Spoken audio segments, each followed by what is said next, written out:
Of a civilization originated in Makuilongdi, and that is also called as Luang Dai by the Ronglat speaking people, and people who are there are called Luang Dai Mai by the Ronglat speaking people.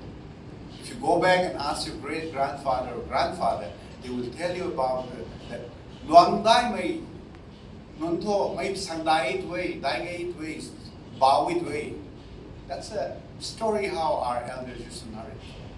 Makuilongdi, Luang Dai, is where our cradles of our history is. According to the legends, our forebears flourished in this land, growing in numbers until the Makuilongdi then village grew to 7,777. I've said this before, I will continue to say it again, and I want all of you to remember that our village or our civilization in Makuilongdi had a household of 7,777 we lived today. Prospered into a beautiful community, and we lived there. Due to various, of course, time passed by after many centuries, due to various factors, political factors, and environmental factors, our people from there start moving away from Makuilongdi range to different directions at different interval of time. And if you go back to Makuilongdi today, you will still find the evidence of our dispersion.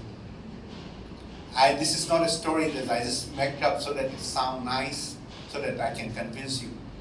There are stone piles left behind by our forefather in Makuilongdi and different places to signify that I live my forefather, my ancestors' village today because of various reasons that I cannot stay here, but let me go and find a better place.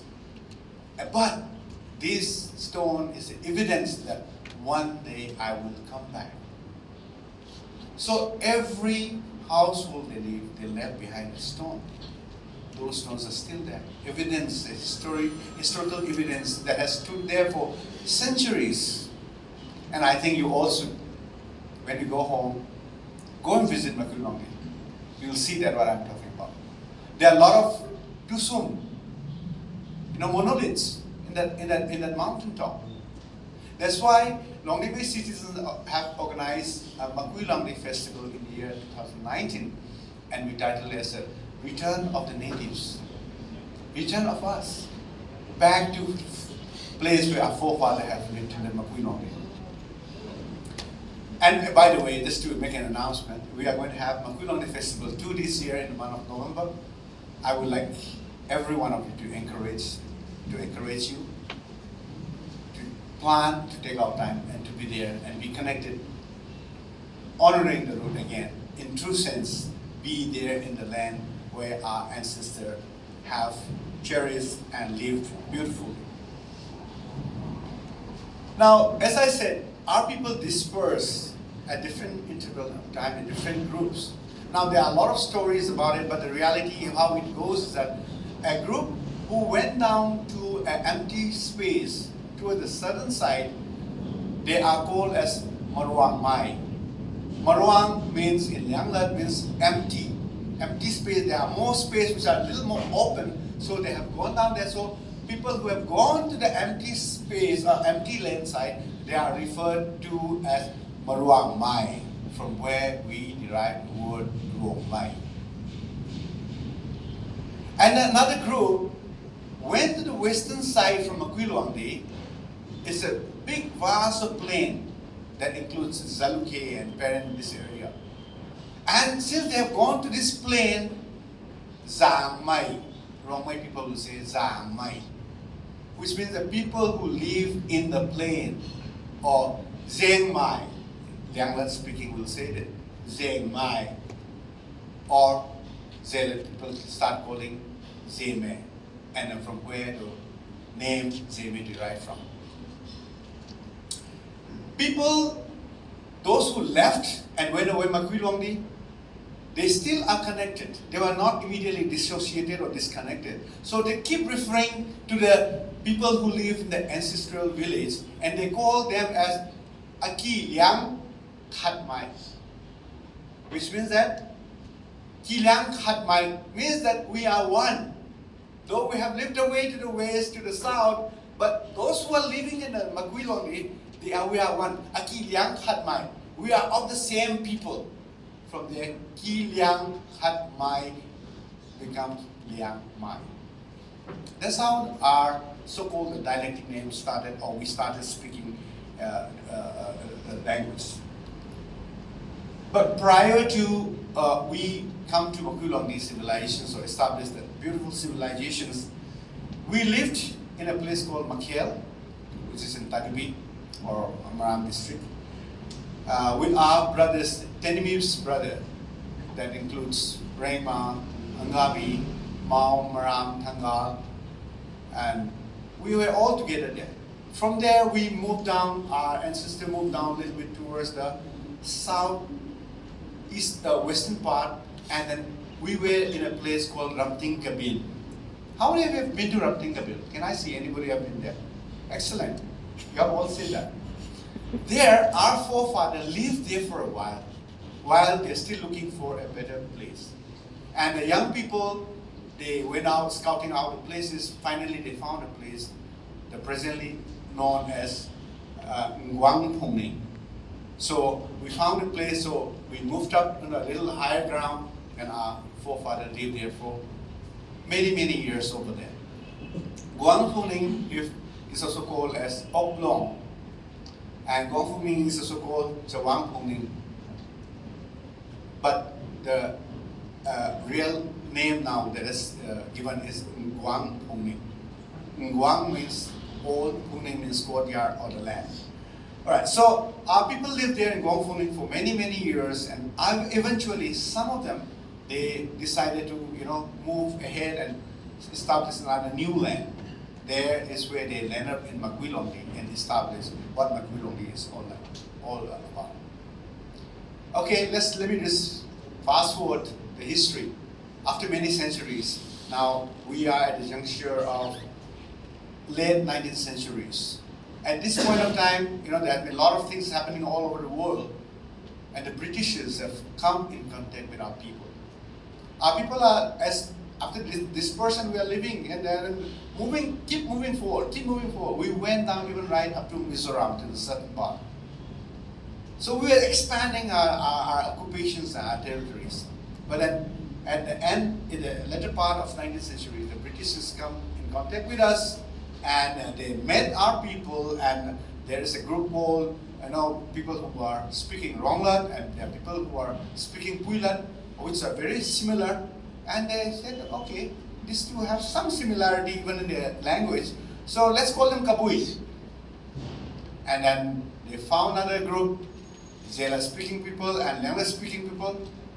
They consulted, probably there's some sociologies and anthropology, whoever. Hey, there's some similarity, okay, we'll call them Kachanaka. So this name went into the British record, naming as Kabui to the Ronglat and Puilat speaking people, and Kachanaka to the Lengla speaking and Zela speaking people. And our people are quite ignorant. It leaves border about what has gone there, what has not gone there. And the British have recorded our names. Why they have called the Kachana or Kapui, nobody knows. Even till today we don't know. Where did the name derive from, nobody knows. What is the meaning, nobody knows. But then we didn't even protest. So it went into the records. But then at the same time, during that time, the Meitei have already had the king. So the Meitei king also took the opportunity of the chaos and the situation and decided to take a census of our villages, particularly those villages of Longdiram in the state of Manipur at present. And then he started counting the villages, started giving the names without consulting even the villages or people who are residing in the place. And he started giving the name as he fancy, whichever way it is. And giving names such as like, Bena. Anyone from Bena here? Okay, Bena, the Meitei king name is Thonglang. Thonglang, what is Thonglang? Do we have any meaning in Longdilat or in any of our dialects? No, we don't have. Then Cheng, his name is Lamlaba. Anyone from Lamlaba? Okay? Lamlaba. And every one of us start calling Lamlaba. We forgot that the name of our village is Cheng, not Lamlaba.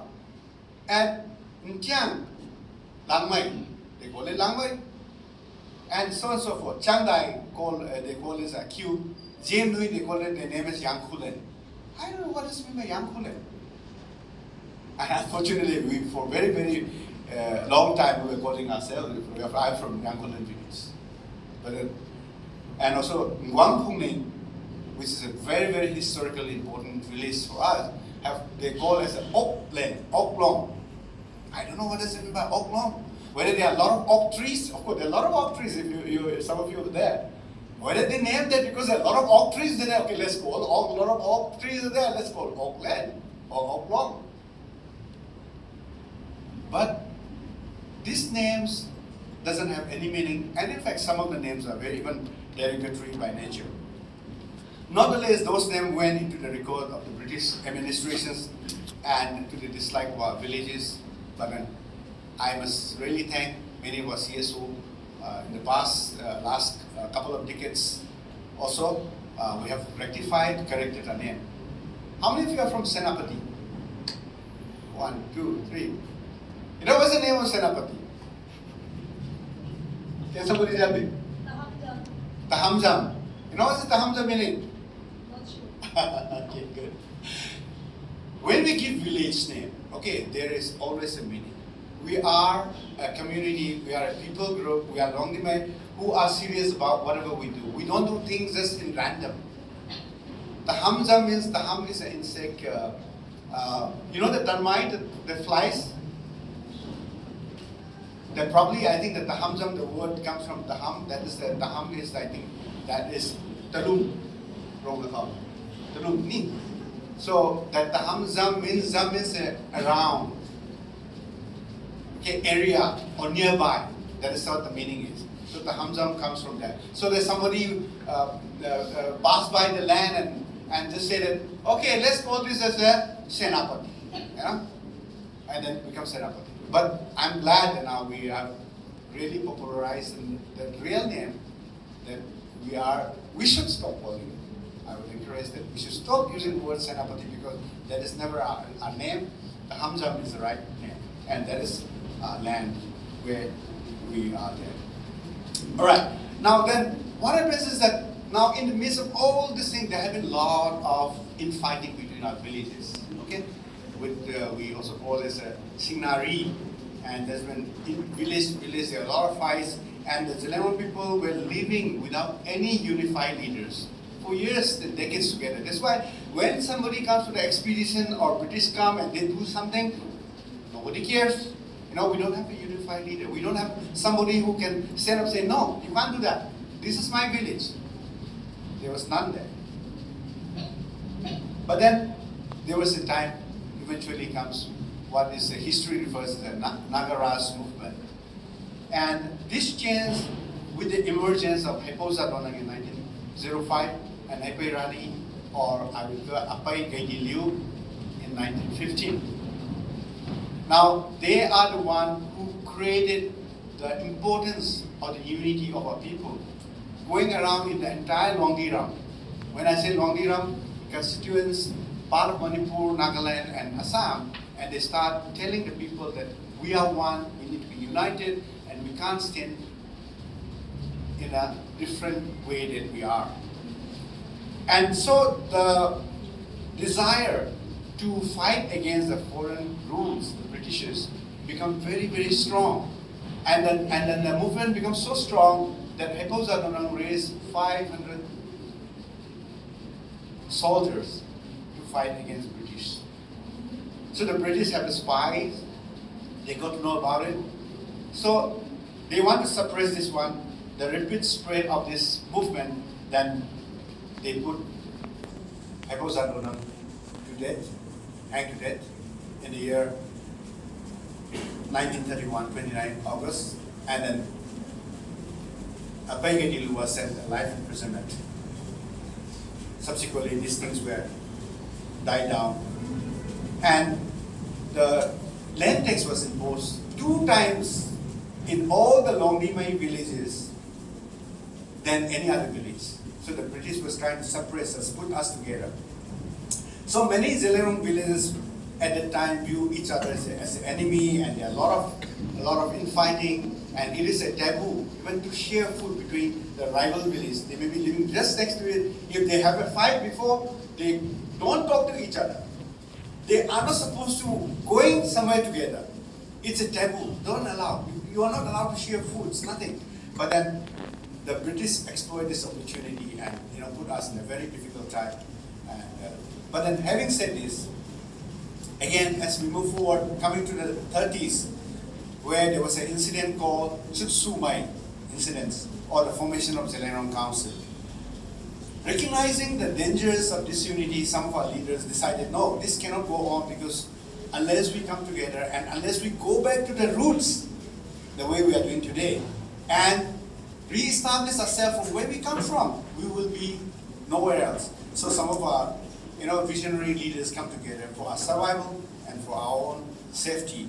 They came together and met at Infal on 15th January 1925, called as a gangmate, and then in 1927 they formed an organization called Kabui Sing Sang. Subsequently this was renamed as Kabui Simiti. I'm fast forwarding the history because I don't want to go into the details about all this formation. Eventually this Kabui Simiti was renamed as Zeliangrong Council in 1947. Now in 1933, there is a SDO, subdivision officer in Bangalore, named C.S. Booth. C.S. Booth was quite interested about our people, so he called some of our leaders. You people seems to be very close to one another, so he wants to know a little bit more in details. So some of our elders, leaders, went and told them that we are inseparable because our roots are same, our history are same, and we are of the same blood, of same heritage. Then C.S. Booth said, then you should form a union. They will make your people much more stronger. So now, this was in 1933. Following year in 1934, on 1st April, we get together and have this secret ritual, which is called Zuksumai, or Zuktoibe, or Zuktoibo, a day of reconciliations, where we all, representatives and elders, come together and declare that we will forgive our past mistakes, hatreds, our wrongs to one another, and all the misunderstanding will be forgiven on the day. The ritual was a very, very serious ritual performed.